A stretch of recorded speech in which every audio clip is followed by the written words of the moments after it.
Welcome to Quilt Guild for November 2020.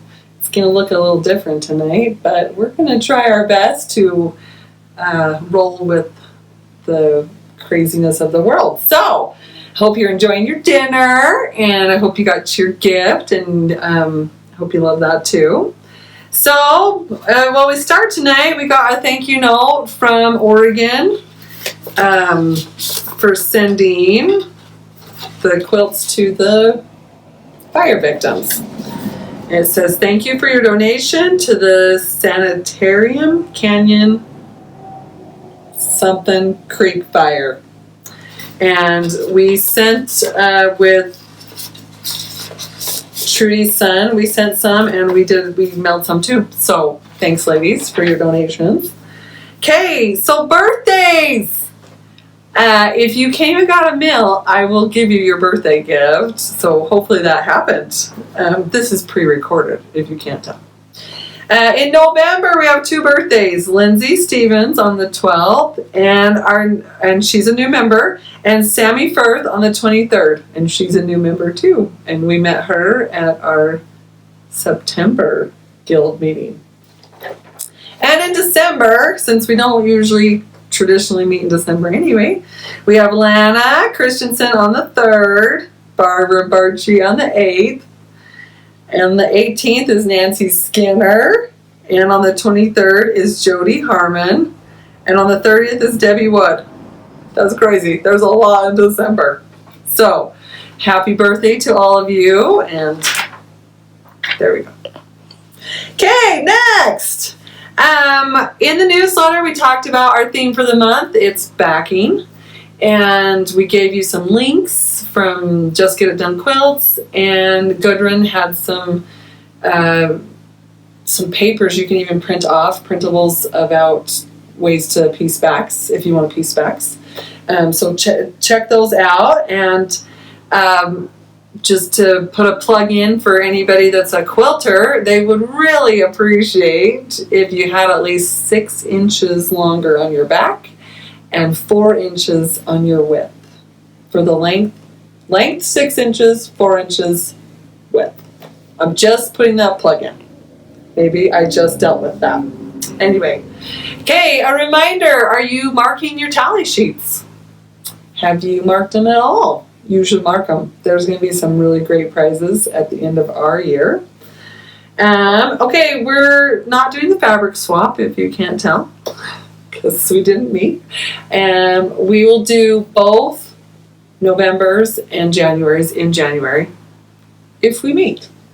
We'll see what happens. Okay, accountability groups. We had more this last month sign up. And that's super cool. And we've got the Stash and Burns. We have the Honey Buns. That's me. The Bell Sisters.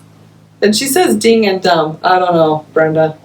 We have Heather, Debbie, Carla, Marcia, and Shirley. No name yet, ladies. Work on that.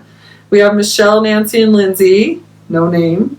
And then we got Jody, Nanette, Dottie Jo, Sadie, Glenna, Laura, Jill, and Carol Isom. So work on your names, ladies.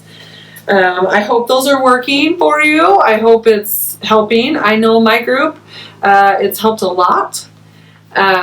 We all have different goals. We all are in different spots with our quilting, with our organization, everything. And I think that's what's kind of cool about our group is that we can change it up for each person. So I have a goal, and one of my goals actually in 2020 was to quilt all the tops I had pieced. And I have one that is really, really making me squirm. And the top was done in 2014. So that's bad.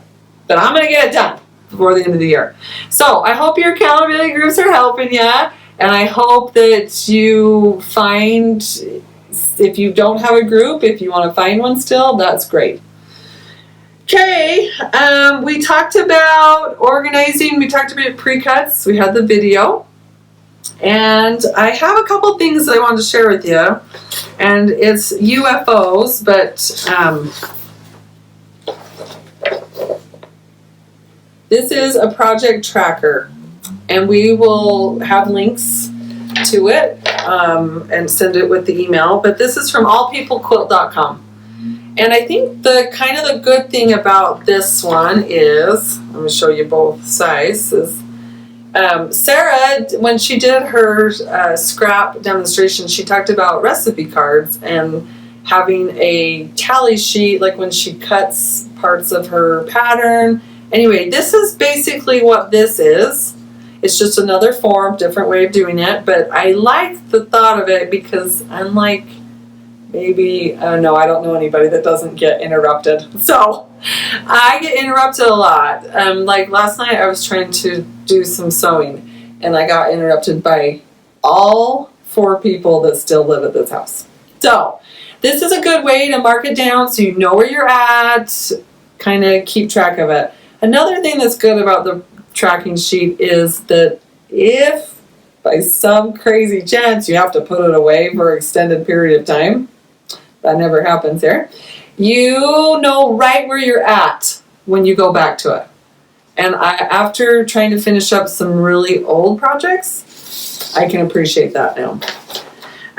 This was another thing that I thought was really cool. It is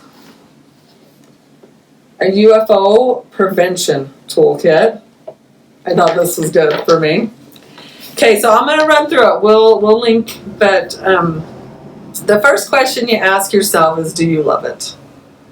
And if you do, we'll go there in a minute. But if you don't, you have a couple options. And I actually did this week. If you say no, you can either donate it, you can dismantle it, or you can throw it away. Do not tell my husband if you throw it away. Don't tell him. Just don't do it. But if you want to donate it, there's the Guild, for sure. We did the fire quilts. There's plenty of places that you can donate it. If you want to dismantle it, Sarah's the expert on that, so touch base with her. And like I said, if you toss it, don't tell my husband. He'll be so sad. And he would tell you if there is another toilet paper shortage. That would be what you would use. Anyway, I had one that I'd done in a class, and I put borders on it, and I didn't love it. Still didn't love it. And I thought, I'm not going to hold on to this. I'm not going to.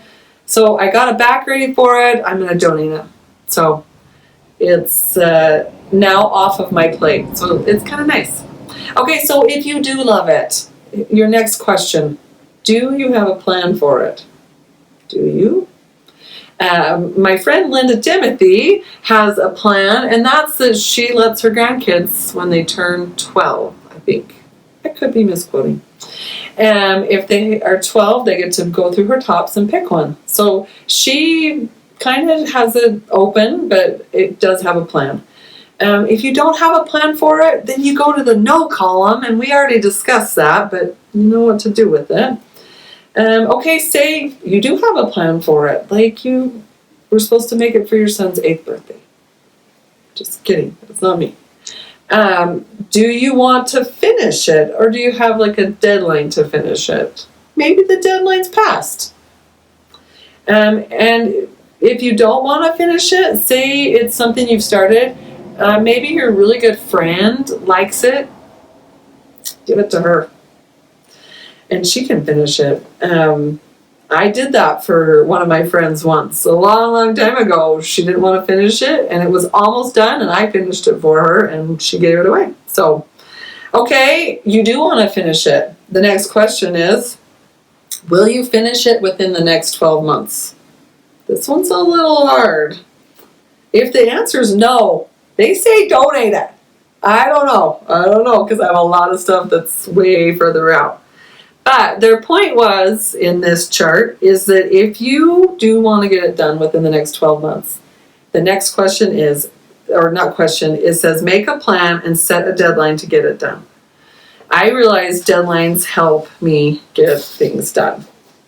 It just does. Whether it's a deadline I came up with or a deadline that it's being as a gift or something like that. So this is another one of their papers. And that went with it, and it's just another tool of keeping track of your project. Like if you need certain things for it, and that's one reason why I don't get things done. So, okay, so we'll link to those and see how that goes. Okay, so next, I have a color wheel that is really cool, and I wanted to show it to you. And let's see if I can do this right. So this is the name of it. You can look on Amazon, or Quilter Select had it. There's quite a few places that have it if you want it. But I love it's foolproof. So we're talking gem. So you open it up and it has these discs. So we'll put this one on. This is the first one. Okay. And it's Christmas, so we're going to do this one. This disc one is your direct complement.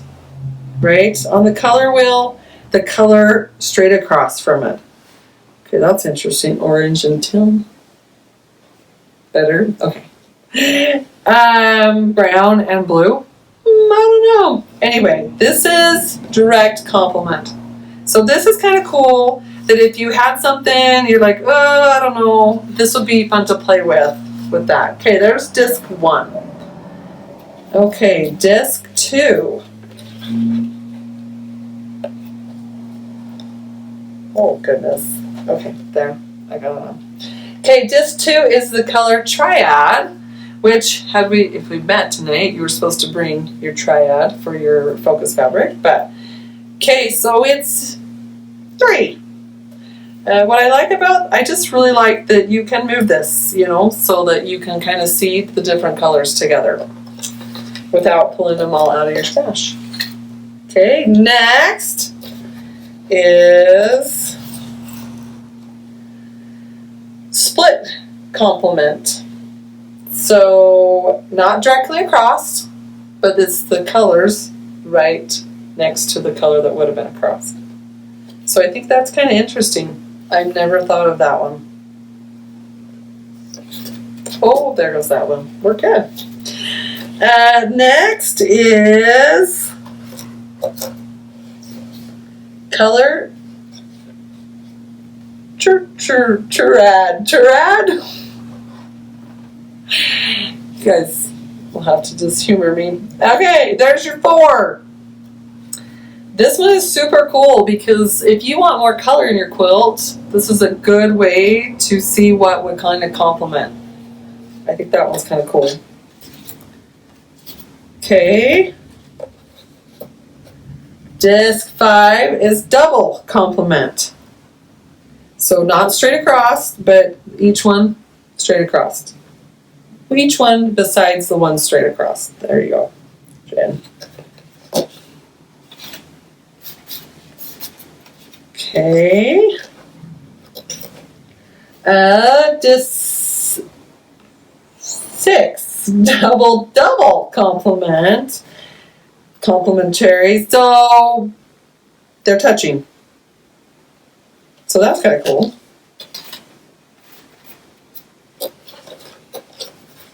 And then you got disc 7, double split.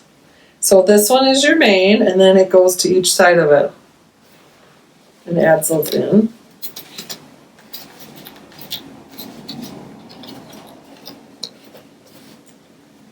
Okay, and then disc 8 is double triad. So both next to it, but in the 3. It's really not as hard as I'm making it look. Just saying. Okay. Disc 9 is I practiced even. Anyway, it's that A word. Analogous! I got it. Okay, so it's directly across and the 2 right next to it. So, I know, I hope you guys are laughing at home. I really hope you are, because we gotta have some humor these days. All right, and the last will is analogous, just those that are right next to us. So anyway, this is kind of a cool tool. I wanted to show you so that you could kind of see what, maybe you need that help. Maybe you don't. Maybe you have no problems with color. Okay, so next, I have an article that I wanted to read to you because maybe it was just good for me, but I'm going to share it with you while you're eating your dinner. It's called When Your Task List is Overwhelmingly Long. Let me say it one more time. When Your Task List is Overwhelmingly Long, by Leo Babutua. I'm sure I said that wrong. I've talked with several people lately who have task lists from the floor to the ceiling, and it just overwhelms them. They're not alone. I can relate, and lots of people have this problem. If we're fairly organized, our task list has everything we could possibly want to do on it, and it will get longer and longer. That's a good scenario. Most people don't have everything on the list, and the tasks are scattered across different systems and lists, in email inboxes, messaging apps, in browser tabs, and pieces of paper, and worst of all, in their heads. Either way, it eventually gets so overwhelming that many people will give up whatever system they're doing and start afresh, because the old system wasn't working. In truth, they just didn't have a way to deal with the overwhelm. So what can we do? It turns out several key things. 1, get clear on priorities. Let's call this step 0, actually. If you're already clear on what matters to you, you're ahead of the game.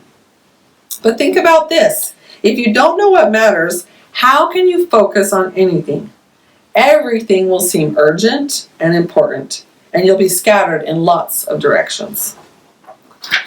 If you know what's most important, you can focus on that. The rest can wait. It's like if you're a doctor in a hospital, and one person needs a life-saving heart operation, and 100 people have ankle sprains. You'll focus on the heart operation and let the ankle sprains wait for a few minutes. Get clear on what matters to you. Make a list. Write out why. It's worth spending 30 minutes on this. Get clear on what's important this week and what you need to focus on today. Number 2, change how you relate to your tasks. Think about your lists of tasks right now. Does it feel stressful? This is a sign that you think of them as burdens, as something stressful, or as a potential way that you're going to let people down, or fail, or look stupid, or maybe all of the above. How I've often related to my tasks is something like, if I don't do this task, I will be deficient and will let people down. If I have a list of tasks that is full of these kinds of potential failures, of course it will be stressful. How do you relate to your tasks? Is there a more empowered relationship you can create? Some examples. I'm fully committed to this task because it's incredibly important to me. So I'm going to create a sacred space of 30 minutes today and be fully present with it. I really like this, so I'm going to come back to that. This task is an opportunity for me to serve someone I care deeply about. These tasks are training ground for me to practice and getting comfortable with uncertainty. These tasks are an adventure, an exploration of new ground. This task list is a huge playground full of ways to play today. These are some examples from my life, but they don't have to be your relationship. What empowers you in the way you look at your tasks? Number 3, a short list. I find it helpful to have a long list of tasks separated by areas. Work, personal, finances. I'm going to add quilting. It's not in here. But this list can't be all done today. So I create a short list. This is just stuff I'm going to do today. I call it today's joy list. I try to keep it to 5 to 6 things, though often I give in to the temptation to add more joy opportunities than I actually have time for. If I have meetings, those are on the list. The more meetings I have, the fewer tasks I allow myself to put on the list. What things have to be done today, what things could be a really powerful use of your day, Just focus on those. The rest can come later. Number 4, full focus. With a short list of highly priority tasks and an empowered relationship to those tasks, the world is yours. The final thing I would say is to focus on one thing at a time. If you can practice this regularly, the overwhelm starts to lessen. The opposite of this is constant switching between tasks, doing quick emails, working at a task, but 30 seconds into that task, you go check your favorite website or messages.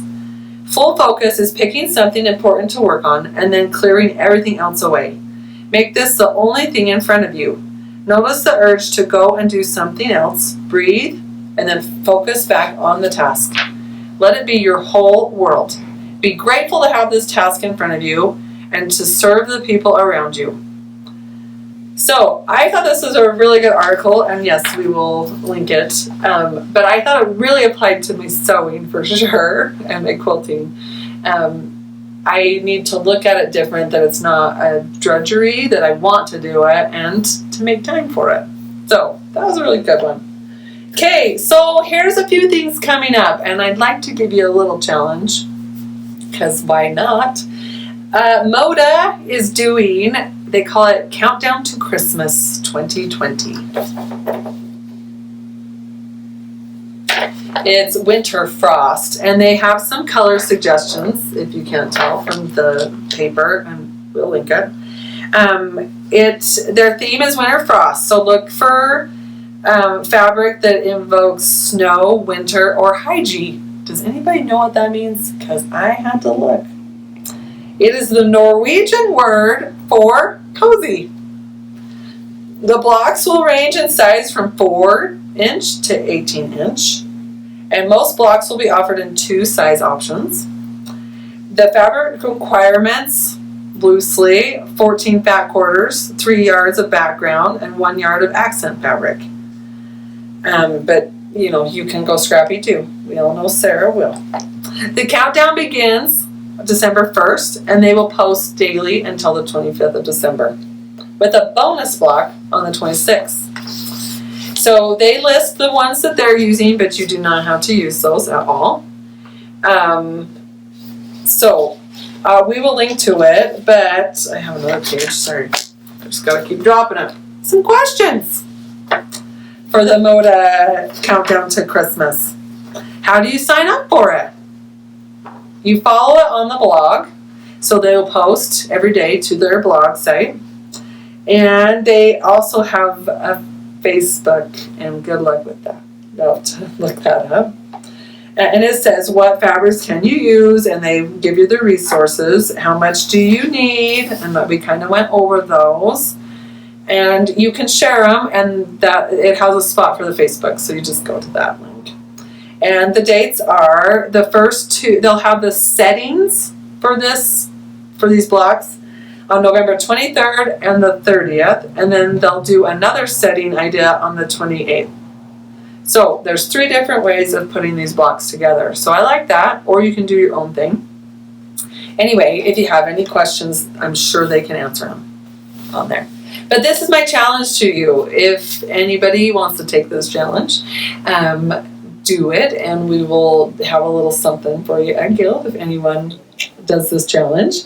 Okay, also Fat Quarter Shop is doing, they have 2 free patterns. They're very similar to each other. Go to their blog, fatquartershop.com.